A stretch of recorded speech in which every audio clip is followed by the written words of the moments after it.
Hello, hello, hello, and welcome. Thank you for joining us on this platform in order to inspire and uplift others. I am your host, Sabrina Victoria. Today, I am speaking to an amazing man named Allan Knight. Allan is here to share some wonderful information about confidence. Join us as he shares some of his own experiences, what challenges he has gone through, and the steps he has taken to transform his life. We will be discussing ways to overcome shyness and insecurity and how to turn fear and stress into monk-like inner freedom. Hello, Allan. Hello, Sabrina. How I are stole it you? off your website, Allan. I stole it right off of there. You know, you are a thief. I always knew you were a thief through and through. It was written so eloquently. I just snatched it right off of there. Zen-like. What was you really go for it. If you've done just 12 hour, after 12 hours, you then interview me after 12 hours. When do you stop? Never. We're never going home, my friend. We're never going home. You're an inspiration to us all, Thank actually. you. Thank you. I appreciate that. Well, I so appreciate you hanging out with me and us today, live here. We're streaming across Facebook, LinkedIn, Twitter, and YouTube at the same time right now. We're talking about confidence. That's a good topic. Yeah, I want to ask though, what about confidence? Why did you decide to get confidence and be so serious about it and so curious about it that we're talking about it today? Who said I'm so serious about it? Good point. Good point. Those were your words, not mine. No, it's kind of interesting, Sabrina, because it's a relatively recent thing that I've been doing. For most of my career, I would call my program Zen Zone Mindset Program. But about a couple of months ago, because I'm doing some different things with marketing myself out into the world, a very dear friend of mine who's a copywriter and a real expert guy when it comes to marketing and branding yourself and all that, he said to me, Allan, think back of all the people you've coached over the years. What are the two or three things that are common to most of them? And I really thought about it. And I came up with insecurity, shyness, and being too timid. And of course, stress thrown in as well with the pandemic and the Ukrainian war and all those things going on. And then I realized that a big part of what I teach people is how to fast track your ability to overcome those things and replace that with an inner confidence, because the reality is every day we're in relationship, whether it's our professional life, our personal life, it's all about relationship. And it all starts with the relationship we have with ourselves. So if we're going to not just survive, but flourish out in the world, why is Sabrina so happy and content and successful? Well, just talking to you for a few minutes, I realized you exude fun, joy, and confidence. Yeah. So confidence is what most people really seek and need to really to live their life, live an extraordinary life. So I realized I'm going to focus on something I call assertive confidence. So I combine the inner confidence built up by self-development and asserting yourself in the world. And it's funny because I always wanted to combine self-mastery with communication mastery, which is often left out in the self-development world. Everybody's talking about mindset. Mindset's important, but it's only one facet. Ultimately, we need to connect the inner development with our communication mastery. So that's why I went down that road.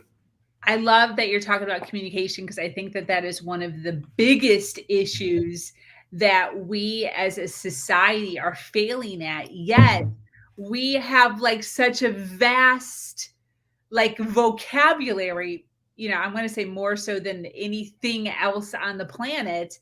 And we struggle with it so badly. Absolutely.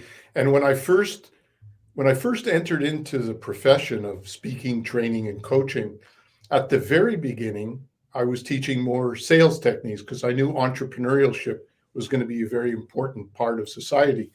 And so I knew that a lot of people would need these skills. So I started to teach things like public speaking, how to network effectively, how to sell, because I had done a lot of sales in my life. And then I learned something really interesting, that 85% of the people that I was coaching, although I was helping them, I didn't feel confident that I was helping them as much as I could have.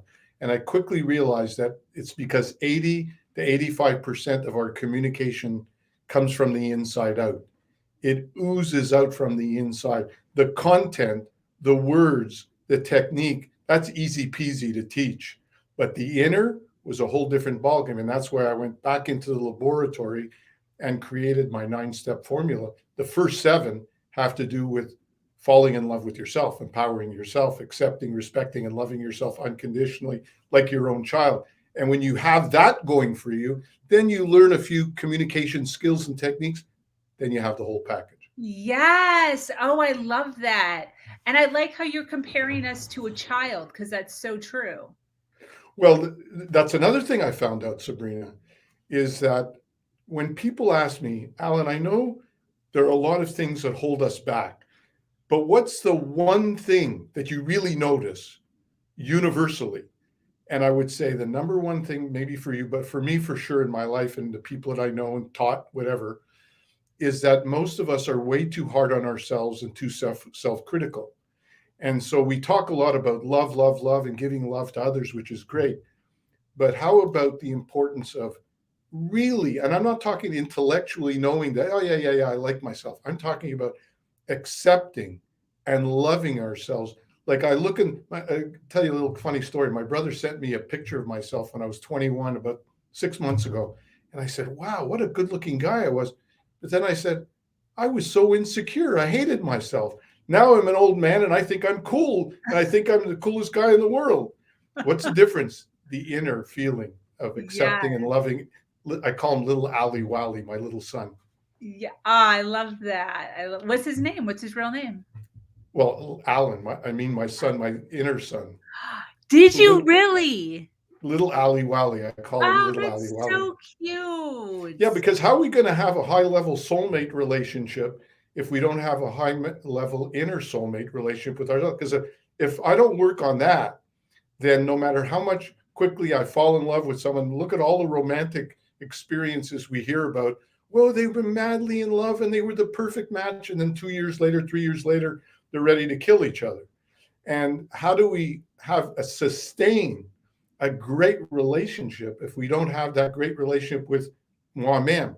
And if I have that and I love myself unconditionally, I could more easily love that person and other people beyond that unconditionally, because I become like a walking love machine and I have very little emotional, psychological crap to have to deal with.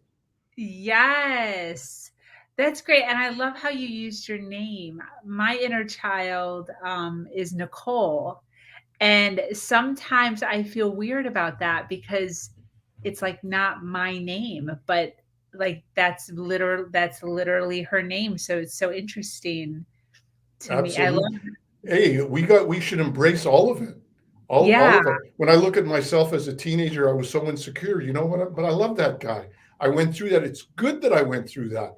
I had to go through those experiences of insecurity to grow. So I honor it all. Yeah, that's great. You're talking about insecurity, because a lot of times people would start listening to this and they'd be like, yeah, he's got confidence. He's probably always got confidence. Allan's Oh, probably no, always be no, no, confident. no. Yeah. So I like that you're saying that. Oh, don't even get me started on that one. Well, I'm about to, because I want to ask what your greatest challenge is. What's the greatest challenge that you've gone through in your life? And what did you learn from that challenge? The greatest challenge is the very thing we're just talking about. I was brought up in a family where my brother Larry, who I dearly love, is 4.5 years older than me. He was number one in his medical school. He was an amazing athlete. He was so good looking. They called him Dean Martin, who's before our time, but Dean Martin was a pretty great looking guy. And he was very popular. So I lived in his shadow. And I hate when my parents used to say, oh, we love both of them equally. You know, they were kind of, in my mind, I thought they're trying to make up for the fact they probably preferred him. But I was brought up, or I was in a situation where I was always being compared to him and had to live up. It was a hard act to follow. And so that ignited a lot of insecurity in me for many years. And it really hurt very deeply, because when I started on the dating scene in my teens and early 20s, I would meet someone, and initially they liked me because I could be a little charming, but the insecurity, as you know, just came rushing out.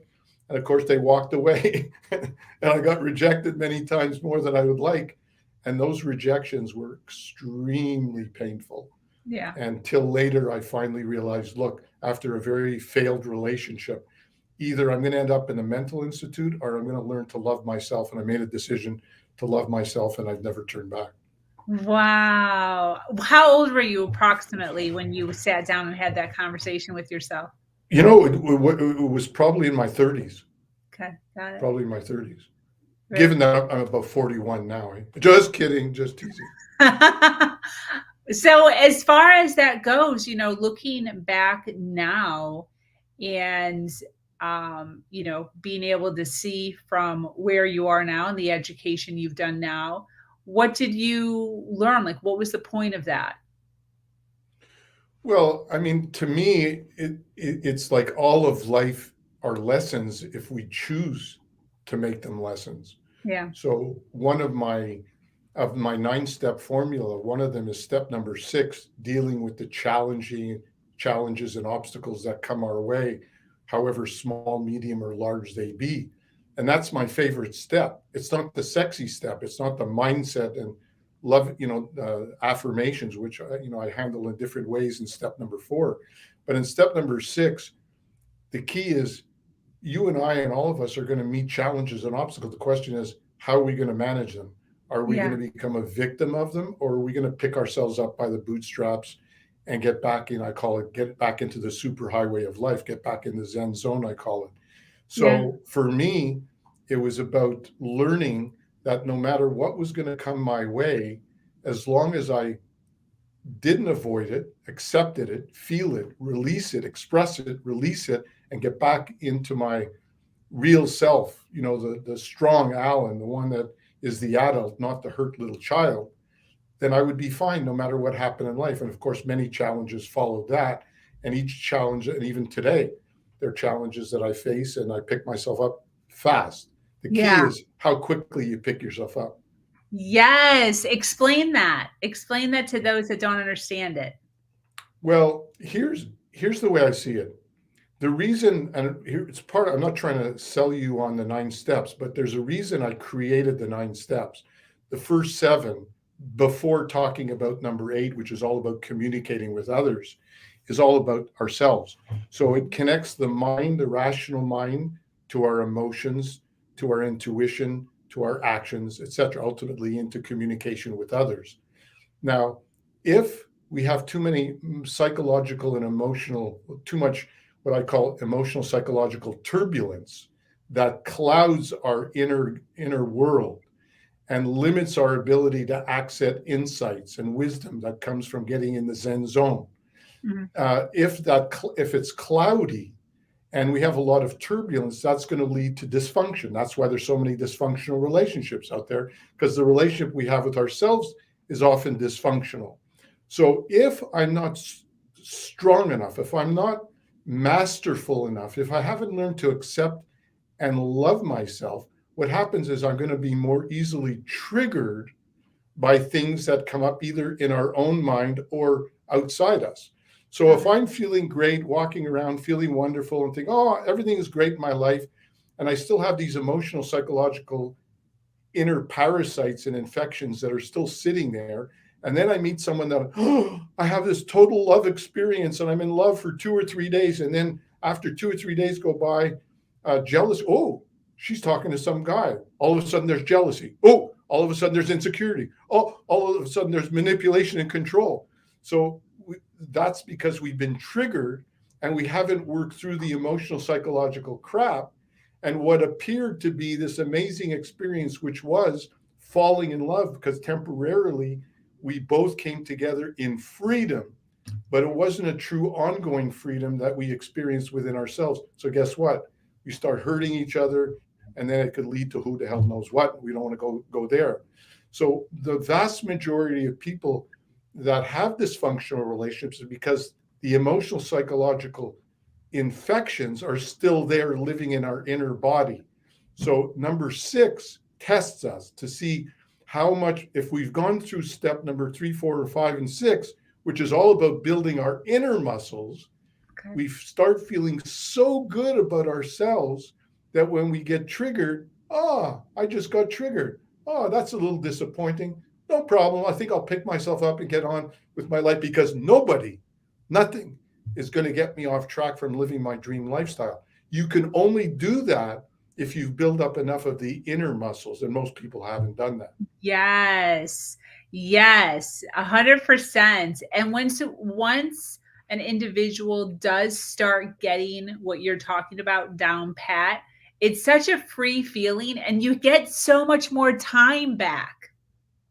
You get Because all everything. that time we spend like mulling over things, yelling about things, being angry about things, worrying about things, it just goes away. And then you have so much more free time to like do stuff. That's why it's called freedom. I mean, when I first became a monk, why did I do that? I went to so-called, the words we use then is to become enlightened. What does that really mean? We want to become free from suffering. And so we all are looking for freedom, even if we don't realize it, that's what we're looking for. But most of us are not living that freedom. But you're so right. I love the fact, if something happened to me today, Sabrina, I hope nothing happens to me, and you ask me, what is my greatest achievement in life? There's no question what it is that I achieved my goal of finding a very high state of inner freedom, where most of the time I feel free, I feel content, I feel grateful, I feel love. And when challenges come, I deal with them and I get back in the zone. So to me, that's the greatest achievement possible. Anything externally, how much money you make, the cars you're driving, the trips you take. I've been around the world 3 times. So do I care anymore? Not really. It's nice to see another city. But the inner game, the inner freedom, to me is what's most exciting. Yes, yes, that's great. I didn't know that that's what enlightenment meant. Yeah, people trying to become enlightened, not the words that they used at the time, is that most of us are attached to something or another. It could be relationship, it could be sex, it could be money, and we're attached to that. The whole point of meditation, supposedly, is that if you meditate more and more and more, you'll overcome all these tendencies to be attached. The problem is, and this is where, when I left being a monk, people said, Allan, why did you leave being a monk? Well, I lived like a monk for 9 years until I missed women too much. So I left the monastery.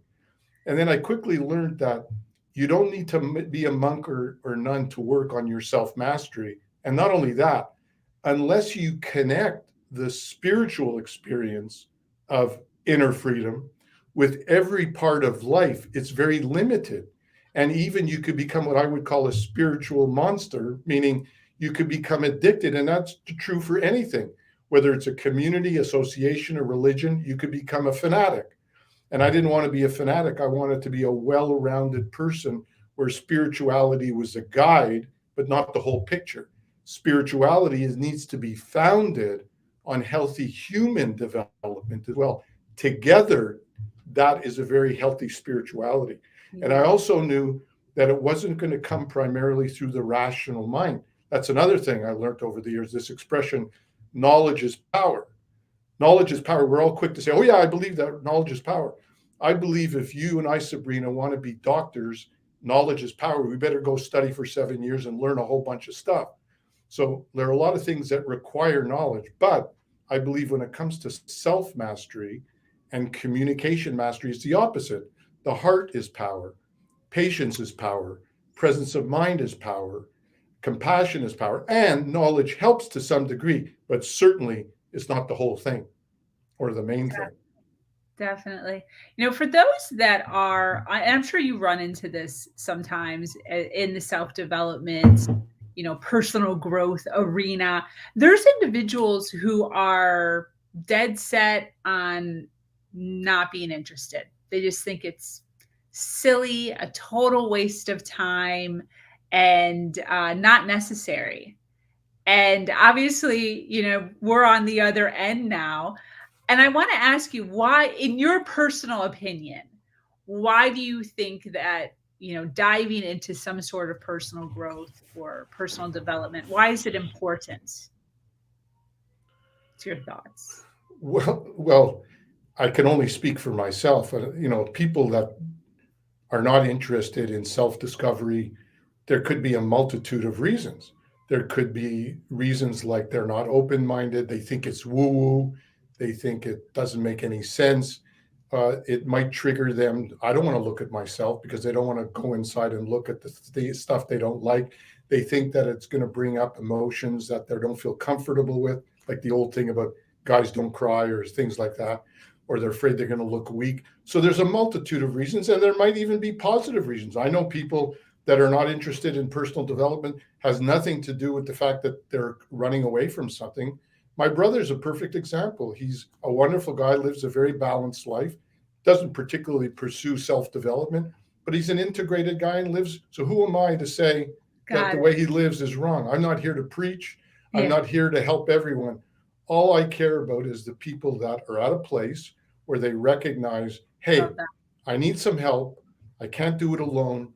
I'm open to exploring. And why is it important? Well, certainly it was important to me because I didn't want to live in insecurity and fear all the time. I didn't want to live my life feeling everything's passing me by. Every potential relationship is not for me because I don't have the guts to walk up and say hello to somebody. That hurt me. Yeah. I didn't want to live like that. I wanted to be confident. I wanted to be able to walk up to anybody at any time, anywhere, which I can do now. I can talk to you and I can talk to the President of the United States. To me, it doesn't change anything for me. Yeah. So to have that confidence sometimes can only come from working the muscles, working your communication muscles, working your emotional, psychological muscles. But a lot of people are either too lazy or not open to it, and they choose whatever they want. And I'm not here to change them. That's the last thing I want to do. Yeah. Why did you end up becoming a monk? How did that happen? Well, again, there was a buildup of insecurity and fear. And actually, when I really look back, it's a good question you're asking that, is that when I was about 19 or 20 at the time, I believe I had some panic attacks. I remember that I always loved sports, and I went to a hockey game in Montreal. Montreal Canadiens were playing, and I never had a problem before. And I couldn't stay in the arena. Just the noise and the loudness somehow got to me. And that was the beginning of some signs that I noticed in myself. And then I took a year off university, and I wanted to find myself. I was a little screwed up, a little confused. And then I had my life-changing moment on the desert where I came that close to dying, and that said, okay, enough is enough.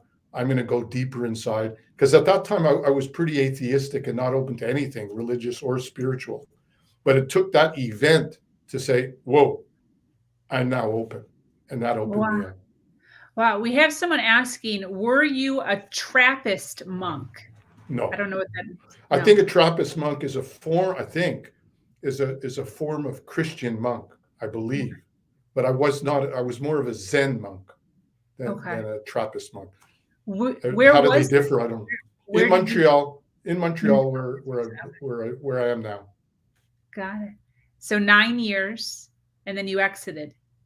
I think I'm a better monk today without living like a monk than I was then, because then I was a traditional monk, and I did very intense meditation and chanting and study and whatever. But because it was not being lived within normal society, I wasn't growing as a human. So to me, the true test of the inner mastery is, can you master yourself back in the world? That's why when I see Tibetan monks or Zen monks now with their robes, I kind of joke with some of them. I say, hey, let's see how good you are living these daily life with financial responsibilities and children and relationships. I joke with them. Yes. But it's true. I never thought of that. Yeah.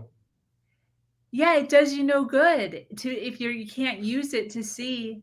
Well, I'm sure it does some good, but I was more interested in the whole development of all of who I was, not just my spiritual self, because I could chant up the yin yang and meditate up the yin yang, and be an insecure guy for the rest of my life.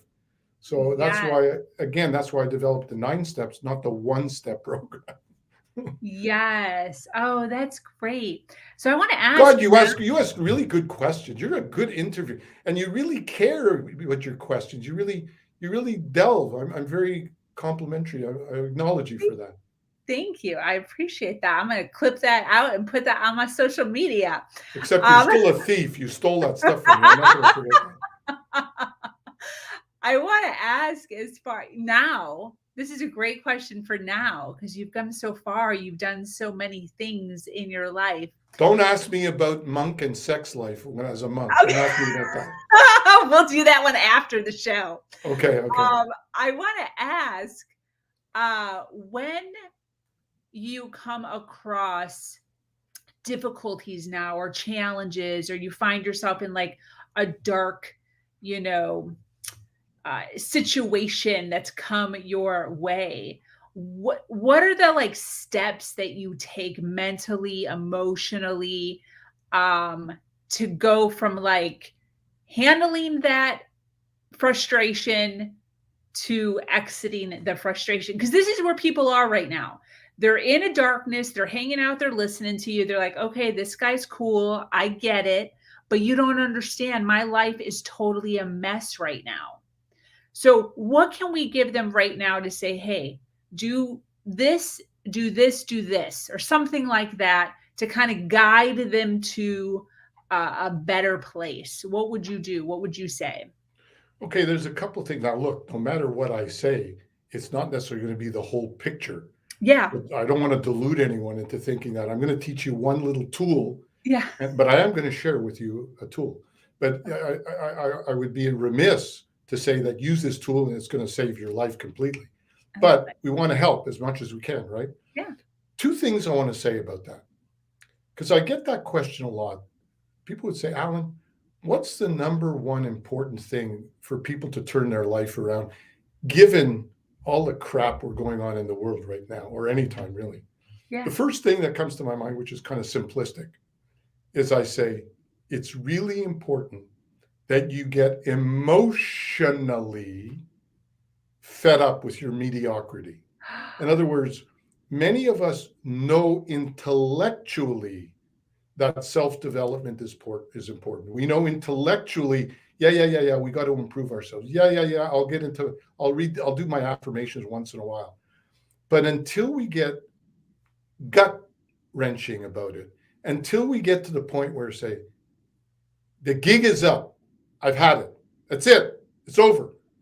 I'll never forget the dysfunctional pattern I had in a relationship, and I pulled my car off to the side, and I said to them, either I don't know, I was speaking to God or something, and I said, either I'm going to go to the mental institute, or I'm going to make a strong commitment to love myself. And that's when I started to love myself. But I had to get fed up enough to say, I'm going to do something about it. Now, that's the first simple step. But the second step is a bit more practical, is because I'm all about connecting the mind to emotion, to action, to communication. And the problem with a lot of people who even meditate or do affirmations, the first time I was taught an affirmation, I would say, okay, I'll do that. I love myself. I love myself. I love myself. No, I don't love myself. Because again, it's too intellectual.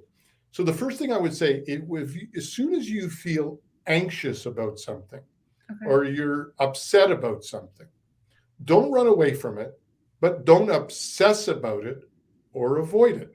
Take a pen and paper, write down. Now, I know this is going to sound funny, but talk to yourself. So I would say to Allan, how are you feeling right now? Right now, I'm feeling terrible. Oh, tell me more, Allan. I'm feeling anxious. I'm feeling frustrated. My relationship is going down the tubes. And if I don't do something about it, and I said, okay, tell me more. And then I get everything off my chest. I said, Allan, is there anything else you want to get off your chest? No, I got enough off my chest. So the first thing I do is acknowledge it, express it. Don't hold it in. Don't hang on to it. Express it either in writing or verbally, either to yourself or someone, if it's appropriate to express it to someone. But the expression is very important. A lot of us hold on the emotion. Hold on. and it builds up like emotional plaque buildup. So express it, writing or verbally, then say, okay, now that you've got everything off your chest, little Allan, what can you do to get out of this state of mind right now? And then listen to yourself.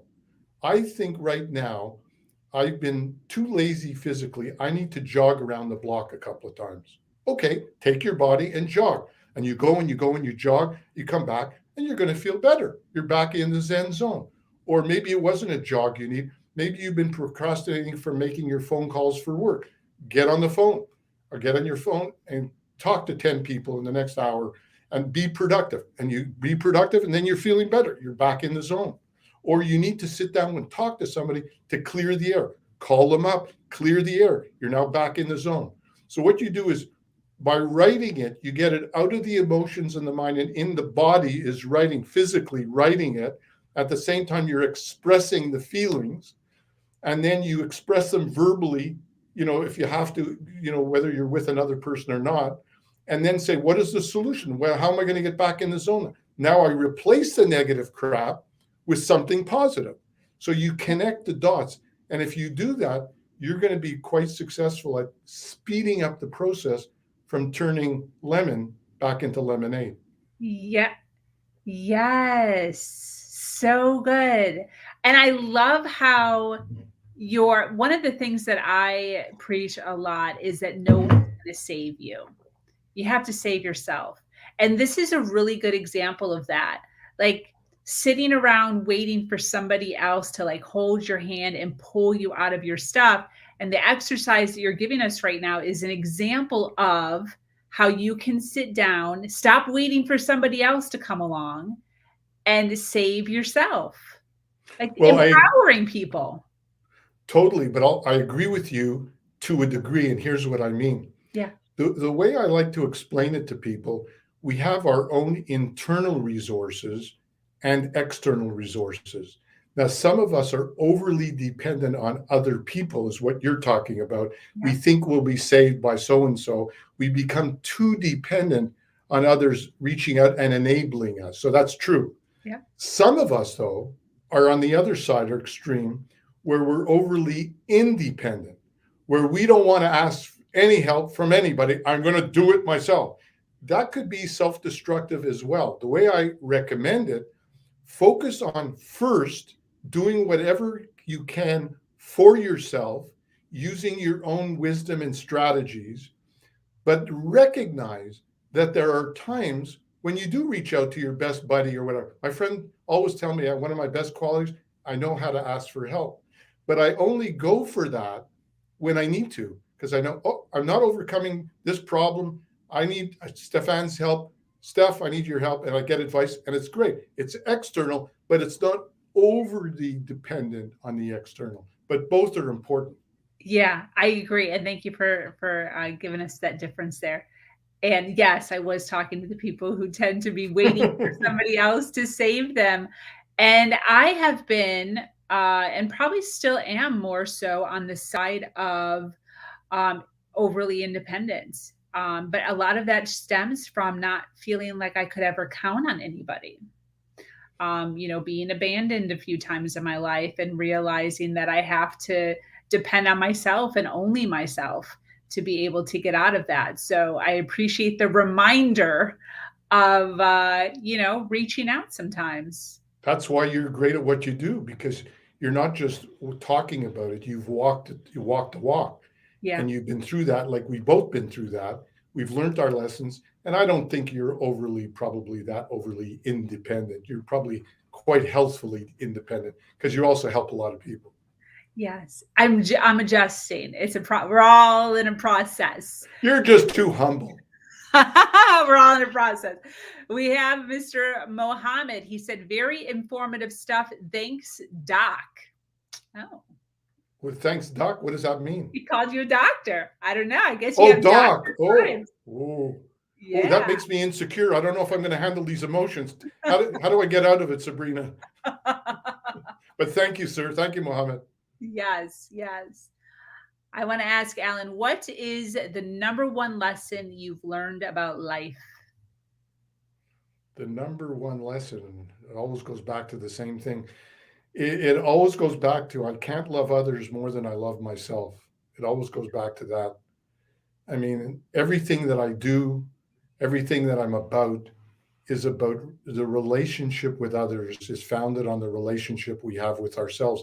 When I was 19, I was talking about soulmates. I've always been attracted to the concept of soulmates. And then I learned that, of course, soulmates, we have many soulmates, business soulmates, friend soulmates, family soulmates, and we have romantic, twin souls, whatever. But most of us are not keep being kept up at night said, I can't wait till I meet my business soulmate. Most people want their, romantic soulmate. And the thing is, it's been an interesting ride because I spent many, many years saying, oh, when am I going to meet my true soulmate? And when am I going to? And there was always this element, like a lot of seminars I've listened in on, talk about drawing in the one. And everyone's so busy drawing in the one, there's a certain expectation of it. Until I finally let go and realize, hey, I am blessed with many soulmates. That's what my book called Soulmate Revolution, finding all your soulmates, including the one, if that's what you want. But what's a soulmate? It's a deep, heart-centered, deep connection with somebody else. And so, I've been blessed, and I'm blessed today with a number of soulmates. You could be my soulmate, hardly know each other. We could be soulmates of sorts. But the interesting thing is, when two people come together, especially in a romantic soulmate level relationship, a lot of people think that's going to be fun, funsy onesie, but it could be so challenging. That's why they call it the runner and the chaser, because often they mirror each other. They're coming from a depth of soul, not from emotional insecurity. They're blinded. They can't even see anything. They have a momentary love experience and then they fall in love. But with soulmates, it's often the opposite. It's the more they get closer to each other, the more they realize the emotional, psychological insecurities that are triggered could sabotage the whole thing. And that's why we need to develop the inner soulmate that comes through the first 7 of the 9 steps. Once you've got that handled, then everything is easy peasy from there on. That's great. Can you share with us what is the most amazing soulmate you've encountered in your life? Who would be like your number one? What's that? Who would be your number one that you've met? Well, the one that comes to my mind, because my favorite soulmate was not a romantic soulmate. Her name was Susie, and she passed away about 14 years ago. By the way, quietly, I found her reincarnation, but that's a whole other story. Okay. And that's my goddaughter. But Susie will always be so special. It's almost like she was like a twin soul of mine. It's like we were so connected, so amazingly. However, part of the reason I believe in my heart that it could never become a romantic relationship is we both, and she had a lot of amazing qualities, but a lot of emotional, psychological stuff and trauma from the past. Yeah. And many of my friends said, why do you hang around her? Because she could be somewhat destructive. I don't mean destructive to a terrible degree, but quite a person to handle when she wasn't in a good mood, and she could turn on a dime. I learned a lot through her about unconditional love. I call it mood surfing. I became very good at surfing other people's moods, swings. Oh, I love that. But I just loved her so profoundly. You're a mother? Do you have children? Yeah, 18-year-old son. Right. So if I asked you a stupid question and say, do you love your son? Yeah, I do. Yeah, I think so. So I had that kind of unconditional love for Susie that no matter who she was, what her choices were, however expectations were unfulfilled, I was always going to be there for her. And when she passed away, I said to one of my friends, I said, sometimes I wonder if she really benefited by being close to me. She said, Allan, are you kidding? She at least experienced in her lifetime someone who loved her unconditionally. Oh. And then I realized, that's true. Oh, I love that. That makes me emotional. She was my most profound experience, I would say. There was another one, but I won't mention it. And it wasn't that it was significant in other ways, but I'll keep it with Susie.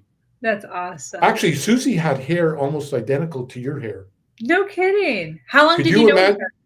22 years. Oh, wow. Could you imagine if Susie had your joyful spirit on a consistent basis? Wow. Would have been a little crazy, huh? Well, she would have loved you because she always admired women that had strength, real authentic strength. It's because she didn't have it in the spades, so she really admired that. She would have admired you for sure. That's awesome. So we've been talking about an array of different things, but one of the things that's come up a lot is your 9-step and the fact, obviously, that you're a mentor/coach. And so I kind of want to ask, we've got an audience here listening live. Thank you so much for being here and hanging out with Allan and I for the last 40 minutes or so. If you're listening on the replay, make sure you hashtag replay so that we know that you were here and you were hanging out with us. But I want to ask, what it is you do, Allan, what your business is, how we can get in touch with you if, we're looking to find out more information about you. Yeah, it's evolving because for the most part, I've done a lot of one-to-one and group coaching. I still do some one-to-one. I'm morphing into, I started a certification program about a year ago. I've taken a few people, but I'm going to really ramp that up because I'm not 21 anymore. I'm not 41 anymore. And I thought I want to leave some kind of legacy because what's more important than Allan Knight is the program. It's bigger than Allan Knight. So I do coaching. If people want to talk to me, if they want to do an evaluation, you could reach me at allanknight.com, ALLANKNIGHT, right there. You could certainly email me. We can have a discussion, see if one-to-one fits for you. We're soon going to have a course come out, so you'll be able to purchase a course. It won't be the same as one-to-one. And if you, in your audience, if you have anyone, Sabrina, that would love to be a coach, but doesn't have an existing program, or they might be a coach, have a program, but it's not the same as mine, and they'd love to be a coach, I'd be interested in talking with them because my goal is, because of the nature of the program, it's a duplicatable system. Once people go through it, they become their own coach because when they get off track, they get back on track. Some of the coaches will become really good and they'll become training the coaches, train the trainer, and expand their reach and earn more money from it.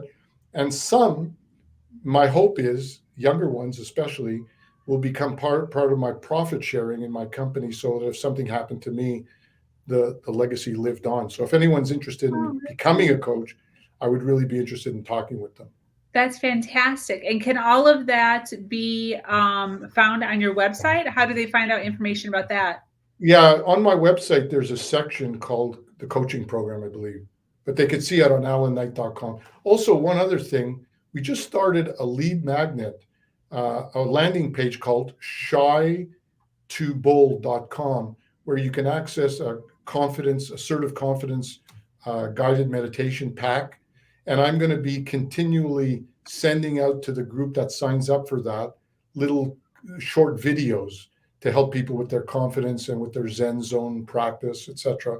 So if you go to shy2bold.com, you go, oh, you're good. You are good, Sabrina. Wow. You like that? Can we go into partnership? Can we help each other? What do you do? No, we'll talk about it next time. No, I'm going to interview you next week or 2 weeks from now. Yes. Mike said, great information. Thanks for sharing this. Dane said, this was great information. Thank you so much. Thank you, guys. Appreciate that. Yeah, 100%. Well, this was absolutely fantastic. How do we let people know? How is this something you're going to upload on my Facebook and I can share it with people? It's already there. Yeah, it's already on Facebook. We're on Facebook right now. Because I'm an old man. I don't know much about technology, Yeah, we're on Facebook right now. Everyone's listening right now. And when we're done, it'll be on Facebook still, and you can share it as much as you want. So let me ask you one question before I sense we're wrapping up in a few minutes. Yeah. So my question to you, if you were going to give, because you're going to also reach some of my people as well, my audience, if you were going to give people one thing to remember more than anything, what's on your heart right now, given the time we live in, the pandemic, the war, whatever, you're going to give one piece of advice more than anything right now, what would it be? I always give the same piece of advice, and it's the same piece of advice that got me through all the crap that I've been through in my life. And it is a mantra that is so simple, yet so empowering. And that is, everything's going to be okay. Wow, that is That's really important. It's funny that you said that, because this morning I was on. I meet people all the time on Zoom from all over the world, and I was talking to a young lady who's a brilliant woman, and she was saying she just talks to person after person in their 40s, 50s, 30s, and many of them have become hopeless. They feel that we're inevitably going into a third world war. They've convinced themselves, and it's amazing. Now, whether there's a war or not, we can't predict that. But what we can do is live each day fully and joyfully. Nobody can take away that. So your message is very beautiful. And I want to say this again. I have to say this, and I really mean what I say, is I've been interviewed a lot. And I would say, bar none, you are the best interviewer I've had. And I'll tell you one of the reasons. Because I've done a lot of interviews, and I know that a lot of coaches, when they interview, they often ask you a question and then they want to talk about themselves a lot and what they know. And you've demonstrated to me that you're very comfortable in your own skin. You don't need to be featured, even though you could easily be featured, and you should be featured. But you were a perfect interview. You got out of the way. You empowered me, and I just want you to know I appreciate it. I'm aware of it, and you're the best interviewer I've ever had. And when I return the favor, I will do the same. Thank you. I appreciate that. That warms my heart. And I so appreciate you acknowledging that, because I have also been interviewed by plenty of people, and I get frustrated with that. So I really do come from a point of wanting to lift others up, for real. I really do want to lift others up. And the only way to do that is to give them the space and the time to be able to share what they know. There are so many things that people know that I don't know. And unless I close my mouth, I already know what I know. I already know what I know. You know things that I don't know. So the only way to pull that out of people and to continue to evolve and continue to learn is to give you as much time as possible to be able to speak. It's beautiful. You do a great job. Wonderful. Thank you so much. Well, I am going to go ahead and close up. I want to thank everyone who is hanging out with us here live. Thank you for relaxing with us and hanging out with Allan and I, who was called a doctor today. That was cool. Oh, my brother will like that because he's a real doctor. This has been great. If you're watching us on the replay, make sure you #replay so we know that you were here. Thank you for joining us. This community is expanding every single day and is filled with individuals who are striving to do better than they did yesterday. For those of you that are new to this podcast and like content like this, make sure you hit that subscribe button, follow, like, and share. I am your host, Sabrina Victoria, and I'm so grateful to be here sharing a platform that allows people to share their truth and inspire others. Until